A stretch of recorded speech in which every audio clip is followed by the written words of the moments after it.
His prep has gone well since that little mishap on Met Day. I think it did have an effect on his run, so I would suggest you put a line through that run.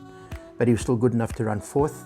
His work has been terrific at home, and he's done everything we've asked of him, and we've had him back at the gates, and he's well behaved and been repassed. All in all, I think he's a lively contender, and Bernie Fade-Herb is riding him. He's given him a lot of work and done a lot of good work on him.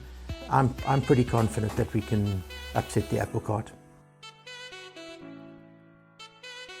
From before he had his first run, this is a race that I'd earmarked for him, and it was just to get him to qualify for this race, and we have done that. So it's been a long-term aim, and we've got there. The 1600, the Guineas, and the way that the Guineas is run, he wouldn't have been competitive, and I don't run horses if they're not competitive. And it would have been far too short for him. His best is, I think, 2000 plus. So, you know, it's going to be a good pointer for us for what we're going to do in the KZN season as well. So I'm very, very happy with where we are and the position that he's in. You know, we're holding thumbs. The Cape Guineas and the Cape Derby have always been regarded as top races, and in my mind they get the two best fields of any 3-year-old classic in South Africa, and invariably the winner of either of those races or both those races goes on to become a stallion. And I think, you know, that's where we are going nowadays. We don't import all the stallions anymore. We're using a lot of South African bred horses, and to make them attractive to the breeders. If they win the Cape Guineas or win the Cape Derby, you're halfway there. I think that the Cape Derby is the important one as far as I'm concerned, and having won it with Linebacker last year, I thought it was a terrific win, and hopefully we can duplicate it. But certainly the Cape Derby and the Cape Guineas are the jewel in my crown anyway. Obviously, crowds have fallen off a lot in racing. It's a sad thing, but going back to years gone by, you know, when Sea Cottage and Colorado King and Mazarin and all those horses, of course, the crowds were huge at racing. I've got pictures here under the bar of a Wednesday meeting in Pietermaritzburg, Scottsville, where you couldn't fit another soul on the grandstand, and that was a Wednesday with no feature race. So it's just difficult to comment on the crowd sizes, but hopefully we can turn the corner and get more people back, even if they just watch it on TV. We're grateful for that as well. It's meant a lot to our grooms, and you can see that they brush up their horses very well and turn them out immaculately.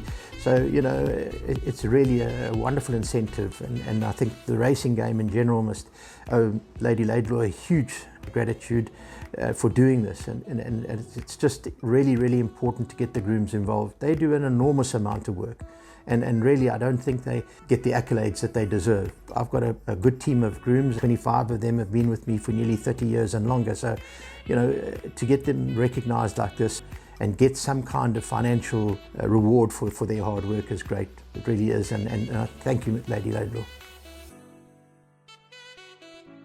Unfortunately, my work rider's not riding for me like he did last year, and he rode a very, very good race to run third. So, you know, I just wish he was riding one of my horses this year, but I hope he does well.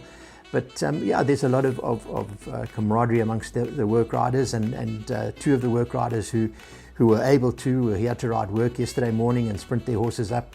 So it's great to see that kind of camaraderie and coming out when they're involved. But I think it's just a wonderful initiative, and I like the sense that the rides are drawn out of the hat, so anyone can draw a decent horse, and makes it a lot more equal. But yeah, I'm looking forward to it. I think it's going to be a lovely race to watch. No, unfortunately I haven't, but it's an unusual name, and he's an unusual horse, Troy. You know, he came to us in late last year, and he didn't look like a racehorse with long hair, and from the first day he got his racing feed and things like that, things changed.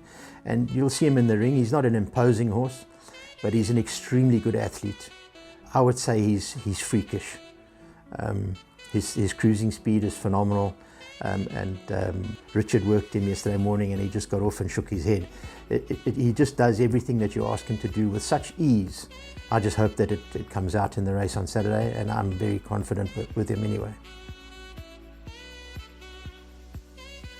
Linebacker is definitely going to KZN. You know, a lot of people were disappointed with him because he didn't win. He still ran right on top of them, and it was a great run in the Queen's Plate and a great run in the Green Point. So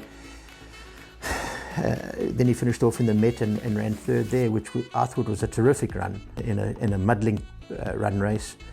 But he's definitely going to Durban. He'll have 3 runs in Durban, the Trill Stakes, then the Gold Challenge, and then the Hollywood Bets July. And he'll be there, that's for sure. Don't write him off. It's terrific, and it makes you feel really good when you go and see a horse like William Longsword, who was a superstar, producing the yearlings that he is, and just as a sidekick, we've got 18 of them in the yard here, so my loyalty to him stays there, and hopefully they can repay me. But you know, he was a top horse, and possibly retired a little earlier if it hadn't been for those circumstances. He might have gone on a bit longer and raced in some of the bigger races, but he was a terrific horse, and it's just wonderful when you go back to Clariflay and see him. One World as well, and you know, I went to see him the other day. He looks magnificent, and he was an exceptional racehorse, and his foals are very, very good, so I'm sure that he'll make it as well. And you talk about the old war horse, Hill 54. Well, he was just something special, and you know, he possibly was just off the top. And what made it so special is that 3 or 4 trainers refused to take him, you know, and so he was an ugly duckling, and they didn't want him, and we brought him out and to win the Met. So it was, for the stable, it was a great achievement, and he was an ugly duckling, but a good racehorse, a really good racehorse.